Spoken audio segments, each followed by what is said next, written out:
Dokter melihatnya dan menggeleng kepala. Vonisnya singkat namun menghancurkan. Anak ini tidak akan pernah bisa berjalan dengan normal. Lahir di sebuah kota kecil bernama Pau Grande, Brazil, Manuel Francisco dos Santos lahir dengan kondisi fisik yang mengerikan. Tulang belakangnya miring, kaki kanannya bengkok ke dalam, sementara kaki kirinya 6 cm lebih pendek dan melengkung keluar. Secara medis, dia adalah seorang penderita cacat fisik permanen. Tapi takdir punya rencana lain. Bocah yang dijuluki Garincha, nama sejenis burung kecil yang tak berguna, kelak akan menjadi alasan mengapa sepak bola disebut sebagai The Beautiful Game. Inilah fragmen kehidupan Mané Garincha, malaikat pelindung rakyat Brazil yang menari di atas keterbatasan. Bagi orang lain, kaki bengkok adalah musibah, tapi bagi Garincha, itu adalah senjata rahasia yang paling mematikan. Saat ia mulai bermain untuk Botafogo, para bek lawan merasa bingung. Karena bentuk kakinya yang tidak simetris, lawan tidak pernah tahu ke arah mana Garincha akan melangkah. Dia bergerak seperti bayangan yang sulit ditangkap. Uniknya, Garincha bermain bukan untuk uang atau ketenaran. Dia bermain untuk kegembiraan. Dia seringkali sudah melewati bek lawan, lalu kembali lagi hanya untuk mengecoh bek yang sama untuk kedua kalinya. Dia tidak hanya mengalahkan lawan, dia menghibur mereka. Di Brazil, jika Pelé adalah raja yang dihormati, maka Garincha adalah the joy of the people, kegembiraan rakyat yang dicintai tanpa syarat. Puncak keajaibannya terjadi di Piala Dunia 1962 di Chili. Dunia menangis saat sang bintang utama, Pelé, mengalami cedera di awal turnamen. Semua orang mengira Brasil akan tamat.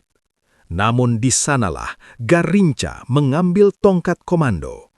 Dia melakukan hal yang mustahil dilakukan manusia dengan kaki normal. Dia mencetak gol dengan kaki kirinya yang pendek. Dia menyundul bola meski tubuhnya tidak tinggi. Dan dia mendribel melewati hampir seluruh tim lawan sendirian.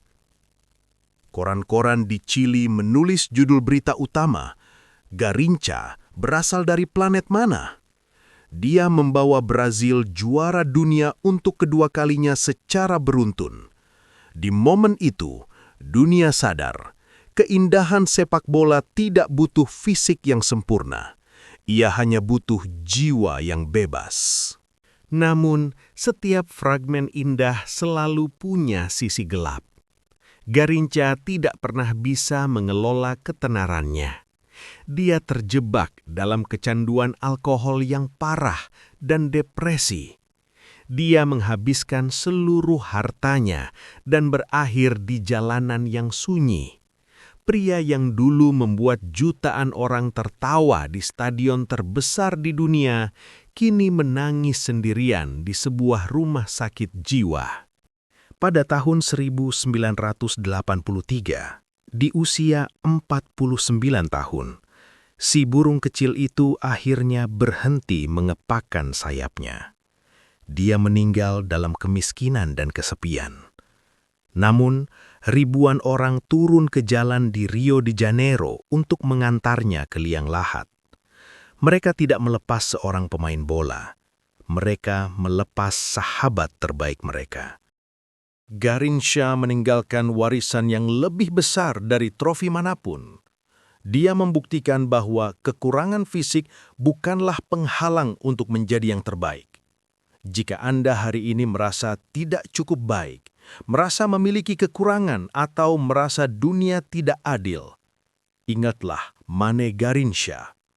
Teruslah menari, teruslah berlari, karena di mata Tuhan, setiap kaki yang bengkok punya jalannya sendiri menuju kejayaan. Terima kasih telah menonton Fragmen Bola. Klik subscribe dan bagikan kisah ini jika Anda percaya bahwa keajaiban itu nyata. Sampai jumpa di fragmen selanjutnya.